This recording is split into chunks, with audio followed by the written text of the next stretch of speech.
Olá, alunos! Vamos falar um pouquinho mais sobre falência?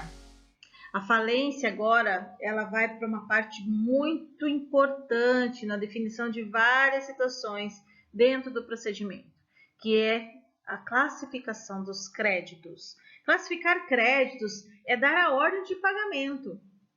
É dar a esses credores uma equitatividade em relação àquilo que é concedido para um e para outro dentro de suas classes. A importância de se classificar os créditos está tanto em saber o momento em que se receberá, assim também como os direitos que lhes são garantidos proporcionalmente em relação aos demais. Tá certo? Então vamos lá. Classificação dos créditos, pessoal, deve primeiramente se atentar ao momento em que foi gerado a dívida. Então, perceba ali no slide sobre os credores da falência e da massa falida. A diferença? Ah, com certeza. Nós temos, por um lado, os credores da falência e, por outro, nós temos os credores da massa falida. E, afinal, qual a diferença entre eles? Vamos acompanhar? Veja só, gente. Nós temos aqui, nos credores da falência, aqueles considerados anteriores à decretação e que são sujeitos à habilitação. Ou seja, são aqueles credores que foram prejudicados em razão daquela insolvência jurídica, né? Em razão daquela situação de crise econômico-financeira. Por isso, eu posso dizer que esses são os credores que vão participar do pagamento de forma concursal. Vão participar do pagamento mediante a apresentação da habilitação, porque eles vão ter que se submeter à verificação e habilitação dos créditos pelo administrador judicial para que eles possam constar do quadro geral de credores, tá? Com exceção dos tributários, que embora sejam também credores da falência, não vão precisar do procedimento de habilitação, tá certo? Então, credores da falência são os anteriores à decretação. Agora, credores da massa falida, como o próprio nome já diz, serão aqueles débitos gerados pós-decretação da falência. É só vocês imaginarem o seguinte: se eu só crio uma massa falida como efeito da decretação da massa falida, obviamente que esses são os credores que eu estou me referindo. Se dividem em encargos da massa e dívidas da massa, mas surgiram todos depois da declaração da falência. Quem contraiu? O administrador judicial.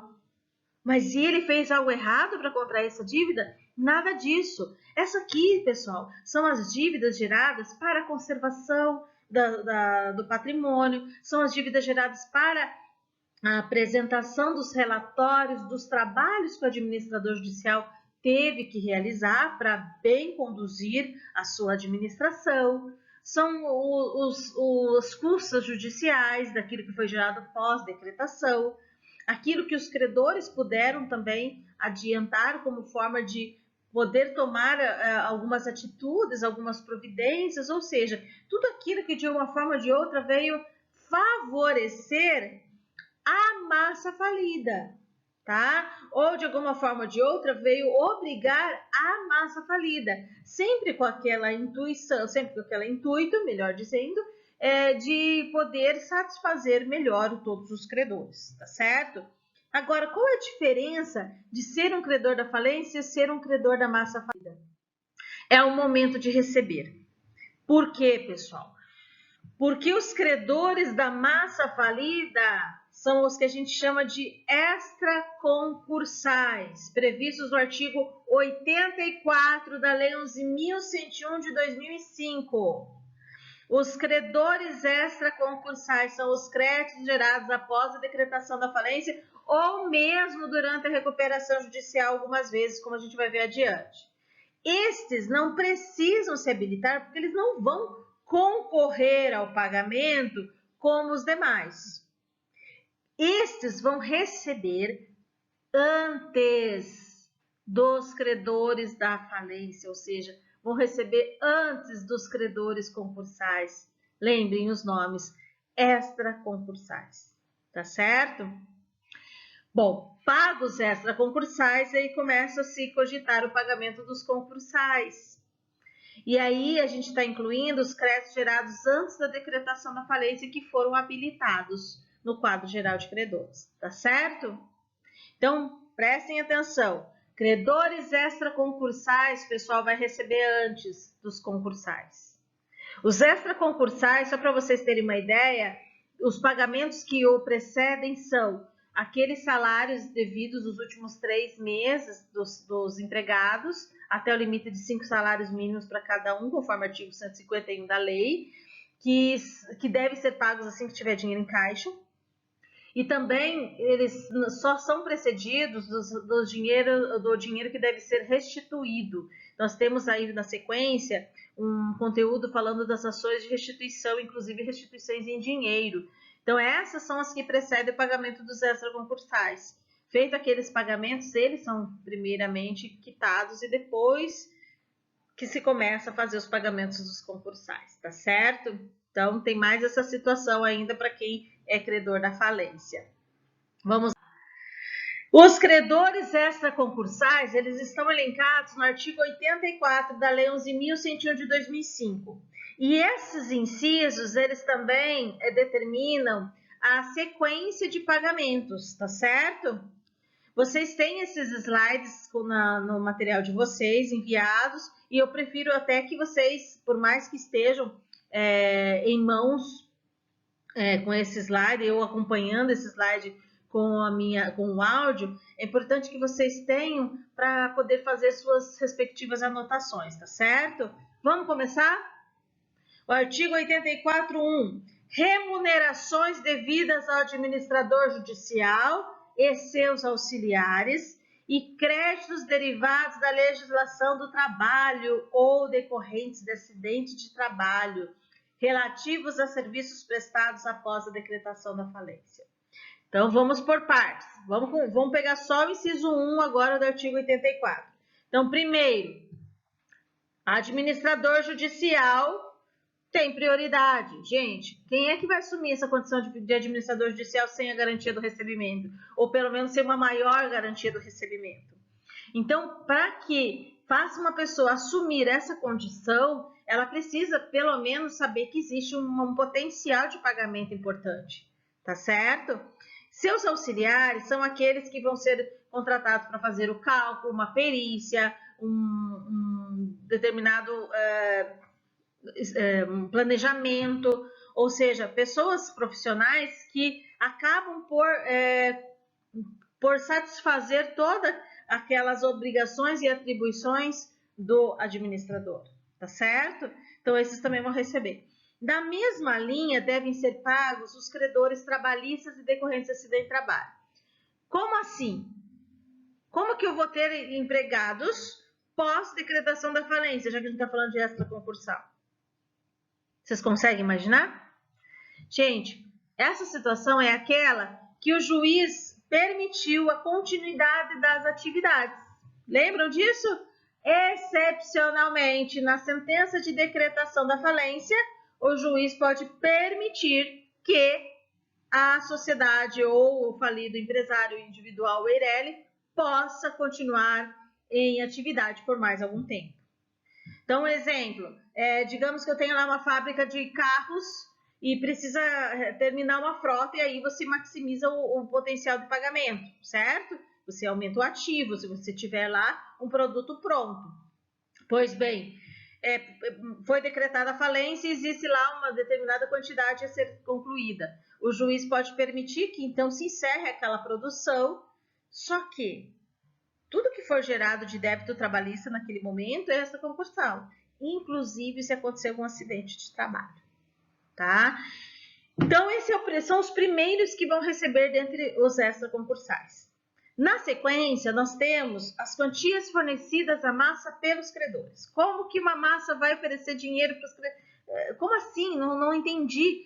Gente, só de pensar que você está num processo extremamente moroso, obviamente que os credores têm interesse em agilizar.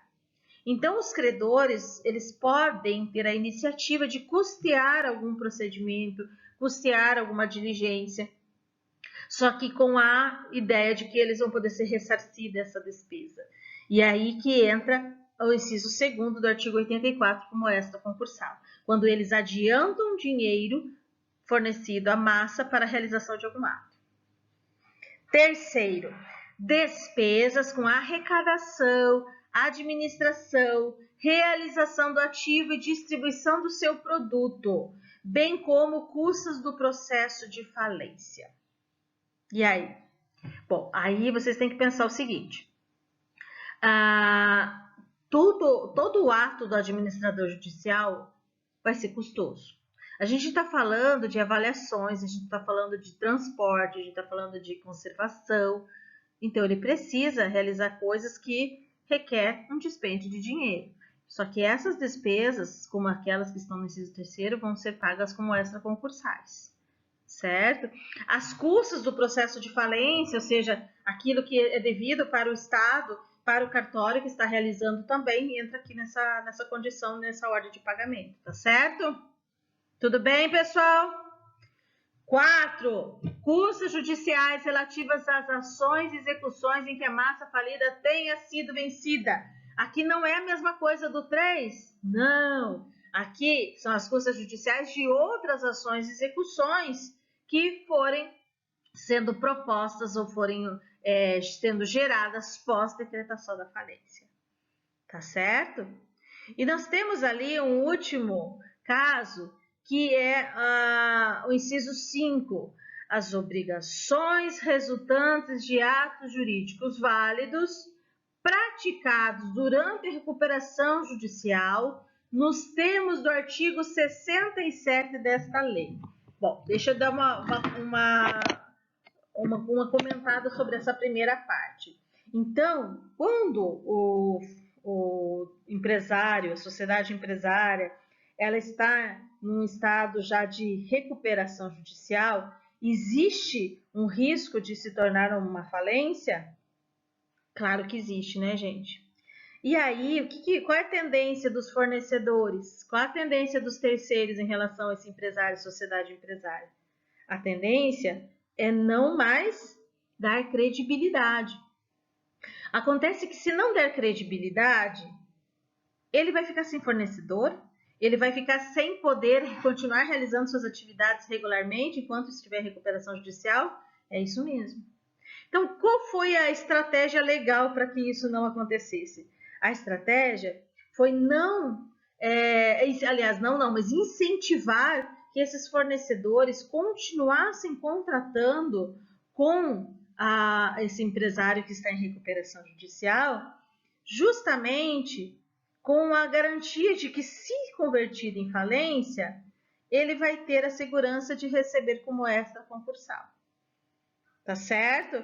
Então, isso vocês podem dispor no artigo 67, que diz o seguinte: os créditos decorrentes de obrigações contraídas pelo devedor durante a recuperação judicial, inclusive aqueles relativos às despesas com fornecedores de bens ou serviços em contratos de mútuo, serão considerados extraconcursais em caso de decretação de falência, respeitada no que couber a ordem estabelecida no artigo 83 desta lei.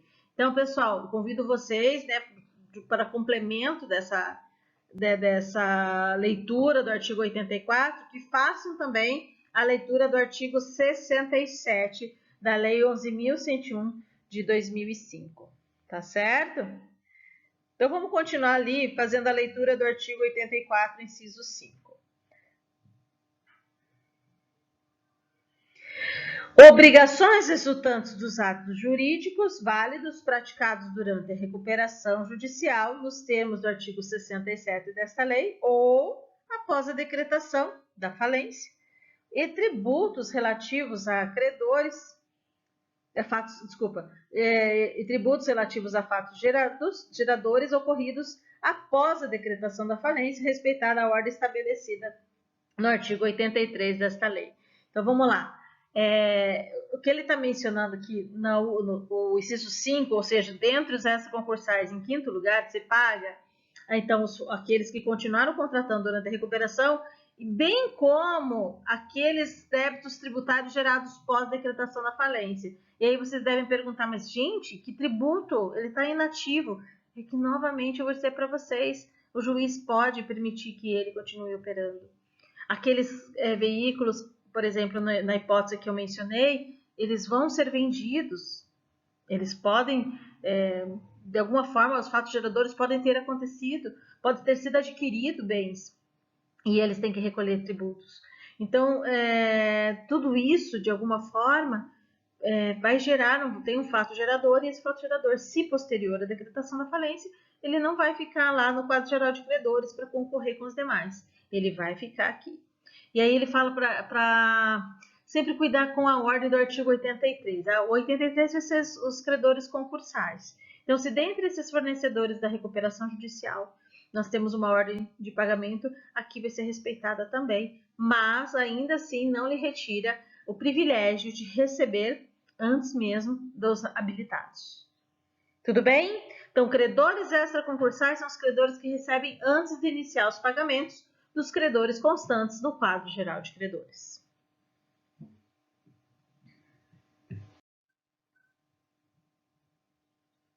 Bom, nós temos então, dentre aqueles previstos no artigo 83, a ordem de pagamento. E antes de falarmos de cada um deles, eu quero que vocês tenham uma ideia geral, né, baseada aqui nesse slide, para mostrar que são 8 ordens, 8 classes de pagamento, tá certo? Nós vamos ter em primeiro lugar o pagamento dos credores trabalhistas e decorrentes de acidente de trabalho. Em segundo, nós teremos os credores com garantia real. Em terceiro, nós vamos ter os credores tributários. Quarto, credores com privilégio especial. Quinto, credores com privilégio geral. Sexto, credores quirografários. Essa palavra é ótima e recorrente. Cuidado. Em sétimo, os credores subquirografários. Só se atentando ao seguinte, pessoal, essa expressão subquirografária não é usada na lei, tá certo? Ela é subquirografária porque vem depois do quirografário, tá certo? E por último, vem os créditos subordinados. Vamos ver cada um desses, mas sempre tendo em mãos a legislação 83 para podermos acompanhar, tá certo? Credores trabalhistas. A gente sempre soube disso, né, gente? A gente sempre ouviu falar que credor trabalhista recebe antes. E recebe antes por quê? Porque é uma verba alimentar. Ela serve para o sustento, ok? Então, existe dentro do ordenamento uma ideia de que eles devem ter a preferência de pagamento em todos os âmbitos do direito. Então, acompanhe aqui o que nós temos nos slides. Credores trabalhistas, créditos decorrentes da legislação do trabalho até o valor de 150 salários mínimos. Se atentaram a isso? 150 salários mínimos. Significa que se um credor trabalhista tem mais de 150 salários mínimos, ele não vai poder receber o restante? Sim. Só que o valor remanescente, ou seja, o valor acima de 150 salários mínimos, ele vai descer lá para os credores quirografários, que está na sexta ordem de pagamento. Lembra que a gente acabou de ver? Que primeiro veio os credores e lá em sexto nós temos quirografários. Então o remanescente vai lá para baixo, tá certo? Mas até 150 salários mínimos ele vai concorrer aqui na primeira ordem de pagamento. Certo? Atenção, pessoal, eu estou falando dos créditos derivados da legislação do trabalho. Mas na sequência do artigo 83, inciso 1º, ele diz que também estarão nesta ordem de pagamento os decorrentes de acidente de trabalho. Esses, pessoal, não está limitado a 150 salários mínimos. Aqui a gente está falando de indenizações por danos morais, pensões, danos materiais, de toda espécie, lucros cessantes e assim por diante, tá? Então, esses que são decorrentes de acidente de trabalho não estão limitados aos 150 salários mínimos. Daqueles decorrentes da legislação do trabalho estão até 150 salários mínimos. Tá certo? Isso é importantíssimo que vocês lembrem, porque qual é a tendência? A tendência é achar que aqui tudo é limitado a 150 e não é limitado aos decorrentes de acidente de trabalho. Observaram? O artigo 83, inciso 1, diz mais ou menos assim.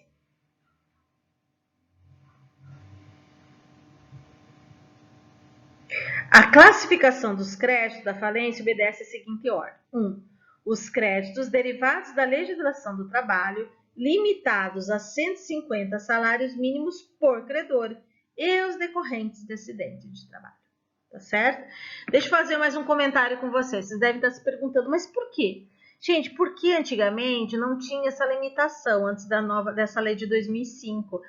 E aí infelizmente, algumas pessoas forjavam uma ação trabalhista de valores exorbitantes.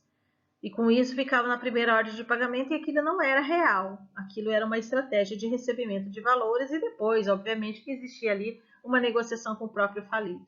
Tá? Então, para evitar esse tipo de situação é que se limitou a 150 salários mínimos.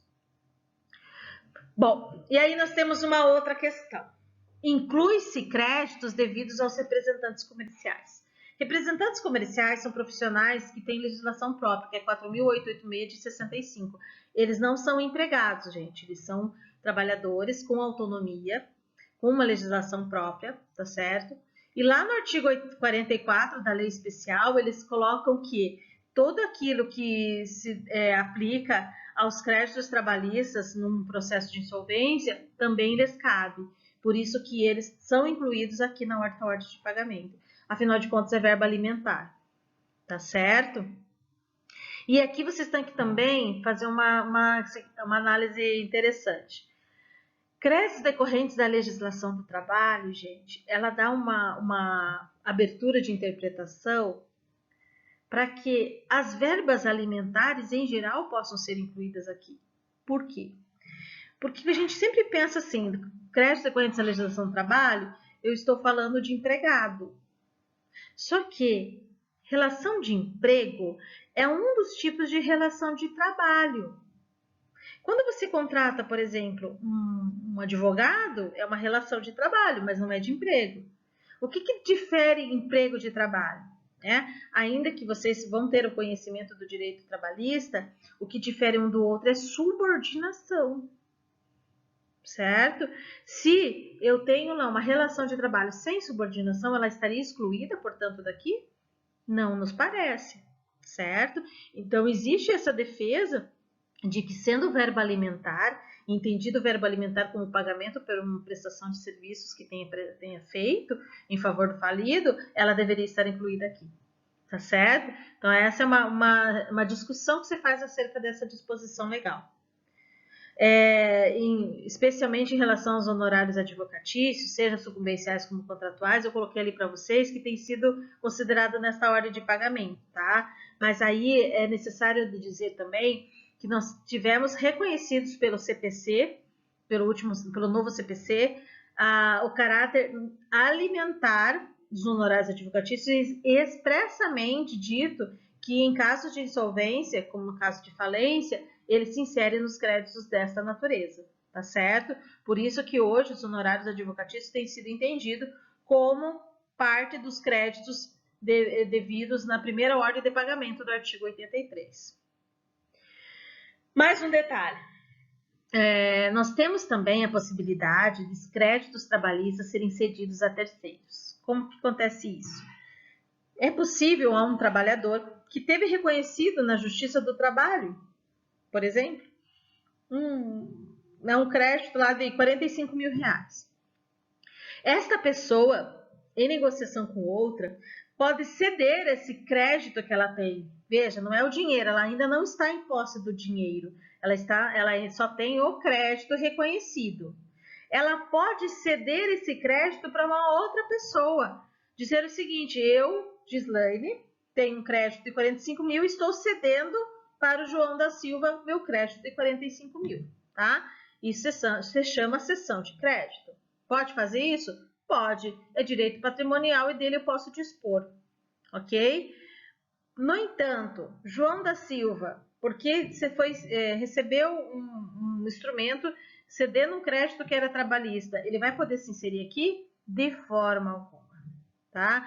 Créditos trabalhistas que foram cedidos a terceiros, eles vão ser considerados como credores quirografários. Isso tem previsão lá no artigo 83, parágrafo 4º da Lei 11.101 de 2005, que vai dizer o seguinte: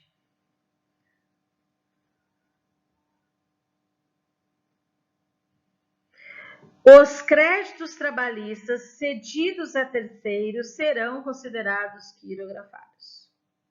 Tá certo?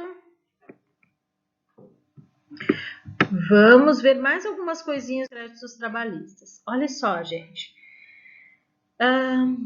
Se a gente estiver falando de salários, verbas estritamente salariais, que não tenham sido pagas nos últimos 3 meses, essas não vão precisar esperar o pagamento dos concursários.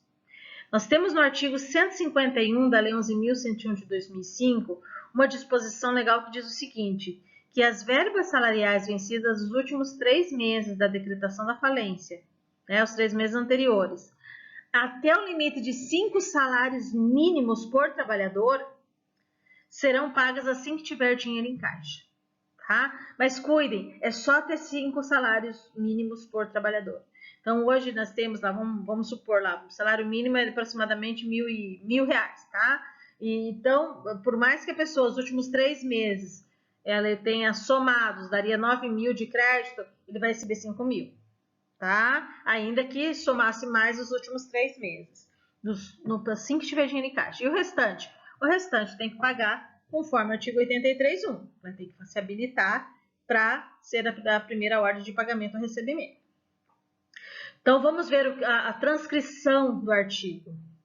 Os créditos trabalhistas de natureza estritamente salarial, vencidos nos 3 meses anteriores à decretação da falência, até o limite de 5 salários mínimos por trabalhador, serão pagos tão logo haja disponibilidade em caixa. Tá certo? Então, essa parte trabalhista é extremamente importante, gente. Vamos fazer um resuminho? Primeira ordem de pagamento. Créditos trabalhistas até 150 salários mínimos e decorrentes de acidente de trabalho. Créditos trabalhistas cedidos a terceiros vão ser considerados quirografados. Créditos devidos a representantes comerciais vão ser enquadrados aqui na primeira ordem de pagamento. Honorários advocatícios, sejam sucumbenciais ou contratuais, vão ser considerados aqui nesta ordem de pagamento em razão da natureza alimentar. E os salários devidos nos últimos 3 meses da decretação da falência, antes da decretação da falência, ou seja, as verbas estritamente salariais, até 5 salários mínimos por trabalhador, serão pagos assim que tiver dinheiro em caixa. Ok? Vamos para o próximo, portanto. Vamos falar agora do 83, inciso 2º, que são os créditos concursais ainda, mais os credores com garantia real. Esses ficam na segunda ordem de pagamento. Bom, antes disso, eu preciso explicar um pouquinho para vocês sobre o que seria um crédito com garantia real. É o seguinte, é contraída uma dívida, só que junto com essa dívida, você, devedor, apresenta um bem para garantia. Um exemplo bem clássico, nós temos a hipoteca. Então, nós podemos financiar a compra de uma casa, não é verdade? Junto ao banco. Então, o banco vai nos adiantar o valor daquela casa. Só que, em contrapartida, eu vou ter que pagar prestações mensais. Qual é a garantia desse credor de que eu vou realizar esses pagamentos? O que ele faz? Ele deixa o próprio imóvel que está sendo comprado como uma garantia. A gente pode fazer isso de uma hipoteca. Então, por esta razão, que se eu parar de pagar as prestações, o credor pode me executar e pedir a conversão daquela hipoteca sobre o imóvel que eu comprei em penhora. Inclusive, e essa hipoteca já vai estar na matrícula desse imóvel, fazendo constar a preferência dele sobre outras hipotecas que possam acontecer, outras penhoras que possam acontecer. Então, essa penhora vai ser convertida, essa hipoteca vai ser convertida em penhora, vão vender em leilão, né, uma hipótese, e aí sim essa pessoa vai receber o restante do valor que lhe era devido, né, ou se espera receber o restante do valor que lhe era devido, em razão da inadimplência das prestações. Essa é uma hipótese, certo? Nós temos outros casos, então eu posso de repente fazer um empréstimo do vizinho e colocar no contrato que eu deixo o meu carro como garantia. Na hipótese de se contrair uma dívida, portanto, dando um bem como garantia, você está, na verdade, assegurando a esse credor que, em caso de inadimplência, essa pessoa pode converter aquela garantia numa constrição judicial suficiente para que faça-se a venda daquilo para pagar a dívida, tá certo? Então, esses são os credores com garantia real. Tem outras formas de garantia real, mas só para que vocês tenham ideia que é quando a gente faz referência a algo que está assegurado com um bem móvel ou imóvel para a garantia da dívida, ok? Então, serão incluídos na segunda ordem de pagamento até o valor do bem gravado. Isso é importantíssimo que vocês lembrem. Na segunda ordem de pagamento, no entanto, nós precisamos perceber que, às vezes, não será integralmente garantido o pagamento desse credor aqui. Por quê? Porque depende do valor do bem que está sendo assegurado. Se nós fizermos a leitura ali do artigo 83, inciso 2º, vocês vão perceber como está atrelado ao valor de tal garantia. Porque diz assim, créditos com garantia real até o limite do valor do bem gravado. O bem gravado é o valor do bem que está sendo dado em garantia. E aí, vamos pensar o seguinte, nós temos lá uma dívida de 100 mil reais, mas o bem dado em garantia vale 50 mil. Gente, só vai dar para ficar até os 50 mil garantido aqui na segunda ordem de pagamento. E os outros 50 mil perdeu? Não. É que o valor remanescente, ele também, tal qual ali na primeira hipótese, vai ser considerado quirografário, tá certo? Então, o valor remanescente, em caso da dívida superar o valor do bem, vai ser considerado quirografário também, aquele que fica lá na sexta ordem de pagamento. Portanto, vamos seguindo ali, valor remanescente entre o valor do bem gravado e a dívida serão incluídos como quirografários os saldos dos créditos não cobertos pelo produto da alienação dos bens vinculados ao seu pagamento. Vamos traduzir isso. É que quando esse bem é vendido, se o valor dele não é suficiente para o pagamento da dívida, se não cobre o valor total da dívida, aí o valor remanescente vai para os quirografários. Tá certo? Exemplo, credores que possuem como garantia a hipoteca, o penhor anticrese, que são formas de garantia real, tá? Debenturistas com garantia real. Vocês viram lá em sociedades anônimas que elas podem emitir debêntures com garantia real, que é o caso de sociedades anônimas que podem vender debêntures com a obrigação de depois devolver esse valor e caso não seja devolvido, caso não seja restituído com os acréscimos correspondentes, se pode atingir um dos bens que eles derem garantia. Certo? Então, esses são os segundos a receber.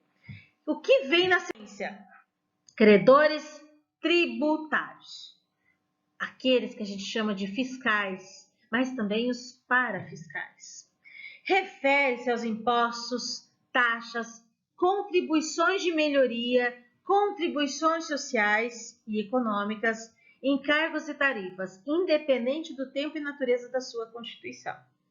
Tá? Então, isso aqui é um objeto, inclusive, do direito tributário que vocês vão estudar, tá certo? Não estão incluídas nessa ordem de pagamento, pessoal, as multas tributárias, porque funciona da seguinte forma. Quando qualquer pessoa não paga em tempo, no vencimento, os débitos fiscais, gera-se uma multa, ou pode ser gerada uma multa tributária. É um acréscimo, só que um acréscimo com a natureza de sanção, de penalidade. esta multa tributária não vai estar incluída aqui, tá? Então, atenção para essa perguntinha que é recorrente em qualquer concurso, exame de ordem, e na prática tem que ser cuidado também.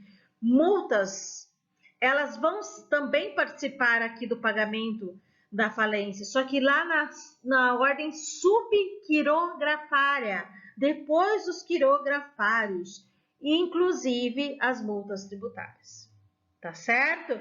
Então, não estão incluídas nesta ordem de pagamento as multas tributárias. Essas serão consideradas subquirografárias, as que precedem os créditos subordinados apenas, tá certo? Isso está previsto no artigo 186 também do Código Tributário Nacional, que vai determinar que os créditos tributários são pagos com precedência aos demais, exceto os credores trabalhistas e os decorrentes e os com garantia real. Uma outra situação interessante é que dentro dessa classe de credores existe também, vamos dizer assim, uma subordem. O artigo 187 do Código Tributário Nacional define o seguinte, que quando a gente está falando de falência ou outros atos de insolvência, primeiro se paga os débitos da União, depois se paga os débitos dos estados, distrito, federal e territórios, quando houver, né?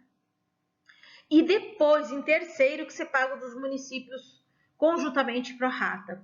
Então, assim, é importante que vocês saibam que dentro dos créditos tributários também existe essa ordem de pagamento, dando preferência para os federais, depois para os estaduais, Distrito Federal e depois para os municipais. Um detalhe, quando a gente falar também de contribuições previdenciárias, a gente pode incluir aqui também, tá? Ela vai ter um tratamento igualitário por ser uma autarquia federal e aqui também se estabelecer uma ordem de pagamento tal qual os créditos fiscais federais, tá certo? Então, esses são os terceiros a receber. Na sequência, serão os créditos com privilégio especial. Pessoal, se vocês me perguntarem o que é um crédito com privilégio especial, não existe um conceito geral. Não existe, por quê? Porque isso é definido por lei. A lei ela pode definir um crédito e dizer, este crédito tem essa natureza de privilégio especial, certo? Então, elas não têm um padrão, vamos dizer assim, de conceituação.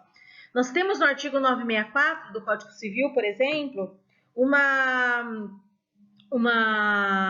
determinação de quem são os credores com garantia, com privilégio especial, tá? Então, assim, eu convido vocês que façam a leitura desse elenco para perceberem que, às vezes, nenhum não é relacionado com o outro. São créditos, basicamente, de naturezas diversas e que a lei impôs a condição de privilégio especial. Então, veja só, gente, no artigo 964, então, traz esse elenco que eu convido vocês a fazer a leitura e vou colocar aqui. Só para vocês terem uma ideia, o artigo 964 do Código Civil, que é referido ali na linha A do artigo 83.4, diz o seguinte: tem privilégio especial, 1. Sobre a coisa arrecadada e liquidada o credor de custos e despesas judiciais feitas com arrecadação e liquidação. Gente, aqui a gente não pode considerar, porque isso já é considerado um crédito extraconcursal. Então, como a legislação da 11.101 de 2005 especial, a gente desconsidera essa primeira questão, tá certo? Vamos lá para o segundo, se a gente pode desconsiderar ou não. 2. Sobre a coisa salvada, o credor por despesas de salvamento. Bom, a gente não tem essa menção aqui na legislação. Portanto, por aquilo que foi salvo, a gente vai considerar como privilégio especial, tá certo? 3. Sobre a coisa beneficiada, o credor por benfeitorias necessárias ou úteis. Acredito que vocês já devam ter estudado isso em direito civil. As benfeitorias necessárias e úteis, inclusive elas dão vários direitos a quem realizou tais benfeitorias e não era proprietário, certo? Então, aquele que não é proprietário e as realiza, ele vai poder cobrar isso como um privilégio especial em caso de falência de quem lhe deve, tá certo? Vou falar só apenas mais um, porque são vários incisos. Sobre os prédios rústicos ou urbanos, fábricas, oficinas ou quaisquer outras construções, o credor de materiais, dinheiro e serviços para sua edificação, reconstrução, melhoramento.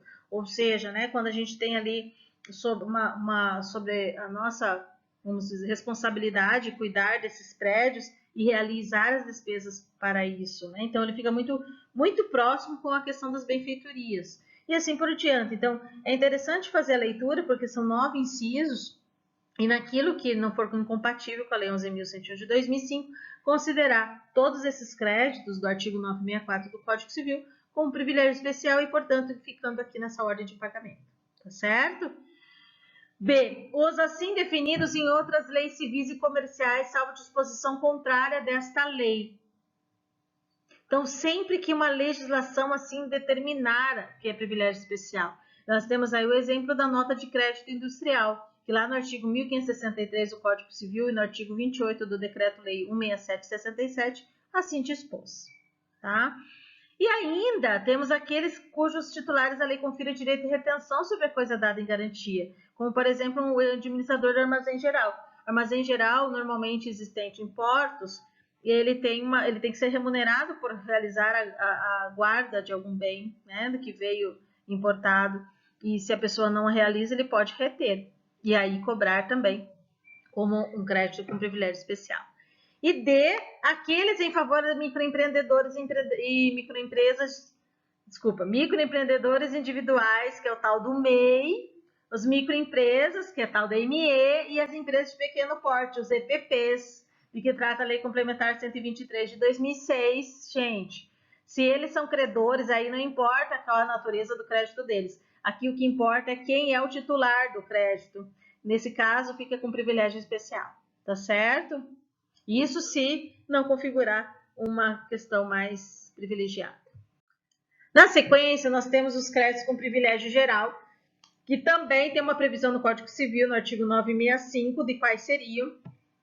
Esse elenco, ele também é um elenco extenso, que também é importante que a gente faça a leitura e conheça, basicamente, desses tipos de privilégio, até porque não somente na falência isso é importante. Então, só para dar alguns exemplos ali, dentre os 8 incisos que tem.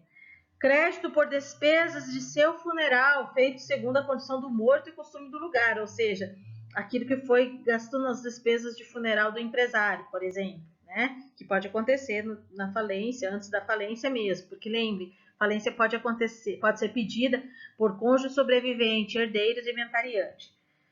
Ainda, vamos pegar o 3 aqui, o crédito por despesas com o luto do cônjuge sobrevivo e dos filhos do devedor falecido se forem moderadas. 4. O crédito por despesas com a doença em que faleceu o devedor no semestre anterior à sua morte. E assim por diante. Então é bem, tanto quanto fúnebre, né? Esses exemplos. Vou pegar aqui o exemplo do inciso 8, o inciso 7º. O crédito pelos salários dos empregados do serviço doméstico do devedor nos seus derradeiros 6 meses de vida. Dá para concluir aqui? Não. Esse aqui eu já vou incluir lá no inciso 1º, porque a lei especial vai prevalecer. Vamos pegar o 5. O crédito pelos gastos necessários à manutenção do devedor falecido e sua família no trimestre anterior ao falecimento. E assim por diante, tá? Então, por isso que eu digo que é bem voltado para essas questões da morte, né, do empresário. B. Os previstos no parágrafo único do artigo 67 desta lei se refere aos fornecedores que continuam a contratar com o empresário em recuperação judicial para incentivar as manutenções das relações. O que significa isso? Não era essa concursal até agora há pouco? É diferente, gente. Aqui, via de regra, esses fornecedores, eles tinham débitos de ordem quiropgrafária. Só que porque eles continuaram a fornecer para o agora falido, mas antes em recuperação judicial, aqueles créditos que eram quirografários, eles passam a ser, na verdade, com privilégio geral. Por quê? Porque eles continuaram fazendo a favor, né, tendo vamos pensar assim, a empatia de continuar contratando com aquele falido, mas não deu certo, né? Não deu certo porque a recuperação se tornou falência. E C, os assim definidos em outras leis civis e comerciais, ou seja, quando se cria um determinado título e se atribui esse tipo de preferência. Nós temos aí como exemplo o debenturismo com garantia flutuante, que lá na legislação da sociedade anônima é permitido emitir, tá certo? Eu acho até que está errado aqui no slide de vocês. da Lei 11.101 de 2005, mas na verdade é a Lei 6.404/76, que é a que fala das debêntures. Créditos quirografários. A esse nome, gente, nós atribuímos o tipo de crédito mais comum. Então, por um lado, a gente pensa assim, crédito quirografário, nossa, que nome diferente. Na verdade, o nome é diferente, mas é o crédito mais básico. Ou seja, todos aqueles que não puderam ser enquadrados nas naturezas anteriores, fica aqui nos quirografários. Então, na ausência de privilégios, tem os credores igual direito sobre os bens do devedor. O rateio entre eles se faz sem prioridade alguma, tá? Então, assim, eles são os que sobram, tá certo? Então, nós temos lá, na letra A, aqueles não previstos nos demais incisos deste artigo. Então, ele não tem privilégios, ele não é tributário, ele não tem garantia real e não é trabalhista, tá? B, os saldos dos créditos não cobertos pelo produto da alienação dos bens vinculados ao seu pagamento, ou seja, aquilo que excedeu aos credores que estavam lá no inciso 2º, o que superou o valor do bem gravado. C, os saldos dos créditos derivados da legislação do trabalho que excederem o limite estabelecido no inciso 1 do caput desse artigo, ou seja, o valor acima de 150 salários mínimos dos empregados. Certo? Aqui eu também vou incluir os créditos trabalhistas cedidos a terceiros, conforme o parágrafo 4º do artigo 83, como eu falei para vocês anteriormente. Além dos credores quirografários, tem os subquirografários. Gente, subquirografários basicamente são as multas, são as sanções, são as penalidades. Então, nós temos aqui as multas contratuais, tributárias, penas pecuniárias, penais ou administrativas. Nós temos aqui cláusulas contratuais, por exemplo, daquele que não pagou a dívida no vencimento, tinha que pagar 10% de multa. Esses 10% de multa não pode ser cobrado antes. Pensem vocês que as obrigações principais não estão sendo cobradas, imagine as acessórias, né? Então, elas vão ficar como subquirografárias pagáveis pós-quirografários. Somente serão pagas se os bens da massa forem suficientes, obviamente. Só que depois dessas sanções, ainda tem uma que são as subordinadas. Gente, basicamente, crédito subordinado é assim: se sobrar alguma coisa, devolve para os sócios. Se sobrar alguma coisa, devolve para o falido, né? Difícil isso acontecer, porque daí eles não estariam insolventes. Mas o fato é o seguinte, que se acontecer de chegarem até aqui, nós podemos ainda considerar o pagamento dos créditos subordinados, os que somente podem receber depois de todos os outros credores. Existe uma espécie de debênture que eu expliquei para vocês quando falei de sociedade anônima, que era a debênture subordinada. E, na verdade, a debênture subordinada vai ter uma repercussão aqui. Lá no artigo 58, parágrafo 4º da Lei de Sociedade Anônima, a Lei 6.404/76, ela vai dizer o seguinte, que essas debêntures significam que o seu adquirente ele vai ter um crédito perante a sociedade anônima. Mas se essa sociedade anônima vir a falir, ele vai receber somente depois de todos os demais. Tá? Então, não é uma debênture assim, lá muito favorável. Eventual direito de acionista e diretores na partilha da sociedade falida, ou seja, se sobrou, devolve para eles. Não é verdade? O patrimônio é da sociedade, e se tiver sócios, eles vão partilhar daquilo que sobrou na liquidação, para depois falar em extinção. E os assim previstos em lei ou em contrato.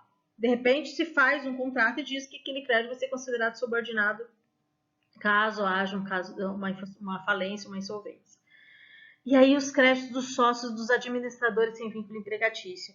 Se, digamos, a gente tem um sócio, um administrador que trabalhe para a sociedade, mas que receba como prolabore, que não tinha assim, uma remuneração como empregado, aí recebe de tal forma, tá? Como subordinado.